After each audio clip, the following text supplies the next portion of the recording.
수학을 정말 더럽게 싫어하는 사람 중에 한 명이었어요. 안녕하세요, 병창훈 노무사입니다. 오늘은 제가 왜 노무사가 되었는가에 대해서 얘기를 나눠보려고 해요. 지금 노무사를 준비하고 계시는 분들도 있을 수도 있고, 아니면 노무사를 할까 말까 고민하시는 분들도 있을 수 있을 것 같은데, 저 같은 경우에는 이제 첫 사회생활 커리어를 노무사로 시작한 경우이기 때문에 혹시 직장을 다니시면서 노무사에 관심을 가지시는 케이스랑은 조금 맥락이 다를 수 있다는 점은 참고해 주셨으면 좋겠습니다. 그러면 거두절미하고 너는 왜 노무사가 되었나 먼저 얘기를 해보도록 하겠습니다. 우선 저는 대학교에서 문화인류학을 전공을 했어요. 아무도 모르실 거예요, 어떤 학문인지. 저희 학교를 다니신 분들도 저희 과가 너무 생소하고 또 조그만 소과였기 때문에 저희 과의 존재 자체를 모르시는 분들이 굉장히 많았어요. 그런데 저는 문화인류학이 참 재미있었답니다. 사실은 대학원에 가고 싶었어요. 문화인류학을 전공을 하고 석사를 맞춰서 좋아하는 공부를 조금 더 해보고 싶었다, 이런 것들이 좀 강했던 것 같아요. 좀 군대도 많이 미루고 어차피 대학원을 갈 거니까 그런 상황으로 있었는데, 어느 순간 굉장히 근원적인 질문이 들기 시작했습니다. 과연 내가 지식 생산자가 될 수 있는가? 그러니까 그 말인즉슨 배우는 건 너무 재밌는데 어쨌거나 제가 석사를 하게 되면 지식을 생산해야 되는 거잖아요. 근데 제가 생산하는 지식이 사회적으로 도움이 될까? 유효한 지식들을 생산해낼 수 있을까? 이런 고민들을 좀 하기 시작했어요. 이게 단순히 재미로만은 할 수 없는 일이구나. 석사를 하고 이제 논문을 쓰고 그러면 좀 세상에 도움이 되는 지식들을 만들어내고 싶은데 그냥 그저 그런 그냥 석사 수료생은 되고 싶지 않았던 것 같아요. 긴 고민 끝에 대학원을 가겠다는 마음은 살짝 접어두었습니다.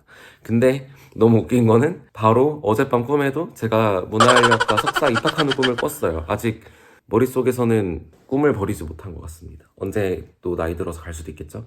그런 고민을 안고 26이라는 조금 늦은 나이에 제가 군 입대를 하게 되었는데, 그 와중에 약간 몸이 좀 망가졌는지 제가 공익으로 입대를 하게 됐어요. 제가 이제 지하철에서 3교대로 근무를 하면서 이제 뭐 밤을 새는 날도 있고 좀 여러 가지로 생각할 시간이 좀 많아지면서 그런 생각을 했죠. 내가 지식을 생산해내지 못하면 지식을 유통하는 사람이 돼야겠다. 좋은 지식을 유통하는 사람이 되면 그것도 보람 있는 일이 아닐까라고 생각해서 출판사 편집자를 좀 생각하게 되었습니다.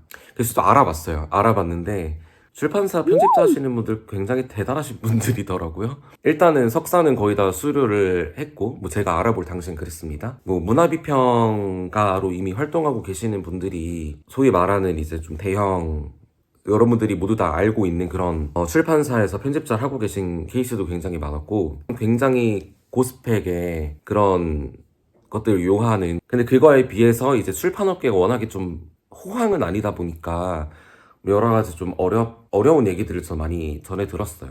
그래서 저는 또다시 고민을 했죠. 그러면 저는 대학 다니면서 계속 대학원 가거나 아니면 지식 관련된 산업에 종사할 생각을 했었기 때문에 뭐 요즘 남들이 다 한다는 학회나 뭐 경영학회나 뭐 공모전이나 뭐 취업에 관련돼서 도움될 만한 스펙은 하나도 쌓아둔 게 없었거든요. 근데 나이는 제가 뭐 그쵸, 군입대를 마치고 나면 20대 후반인데 이 상황에서 내가 기업 취업을 할 수 있나? 라고 생각해봤을 때, 냉정하게 생각해봤을 때 노다, 아니다. 그리고 두 번째, 기업에 가고 싶은가? 를 생각해봤을 때 한 번도 제가 무슨 삼성이니 뭐 현대니 이런 데에 들어가고 싶다는 생각을 해본 적이 없는 거예요. 그러니까 너무 막연한 거죠. 일단은 먹고 살아야 되니까 딱히 크나큰 관심이 지금 없는 상태인데도 무작정 취업을 준비해야 되나? 라고 생각을 했고, 그러면 취업을 준비한다고 하면 난 도대체 무슨 직무로 가야 하나? 마케팅? 난 마케팅이 뭔지도 모르는데? 경영관리? 뭐 문과니까 보통 경영관리 쪽으로 가죠. 근데 그 당시만 해도 도대체 그게 뭐 하는 직무인지를 전혀 알 수가 없었어요.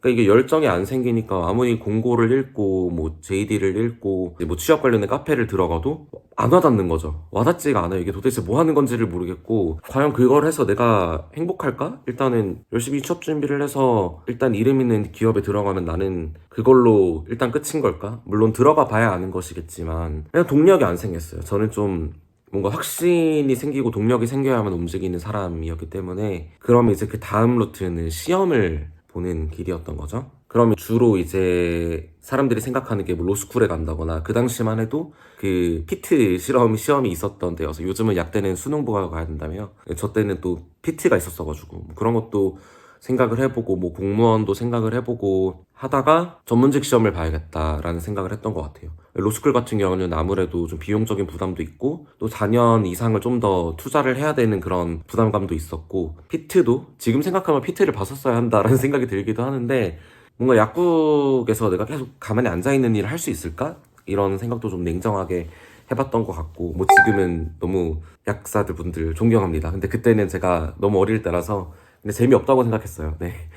그래서 물론 지금 그렇지 않은 직업인 거 알고 있습니다. 너무 부럽습니다.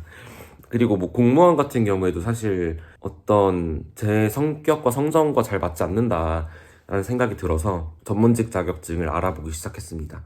그런데 제가 수학을 정말 더럽게 싫어하는 사람 중에 한 명이었어요. 대학교 갔을 때 목표가 20살 이후부터는 절대 수학과 관련된 그 무엇도 하지 않겠다라는 일념을 가지고, 제가 그 정도로 수학을 정말 싫어했기 때문에, 물론 지금 생각하면 어떤 직업이든 수학은 다 필요하긴 한데, 하여튼 그런 상태였어가지고 수학이 조금이라도 시험 과목에 들어가는 전문직들을 다 소거했습니다. 회계사, 뭐 세무사 이런 거 당연히 다 날렸고, 그렇게 하다 보니까 남은 게 노무사였던 거죠.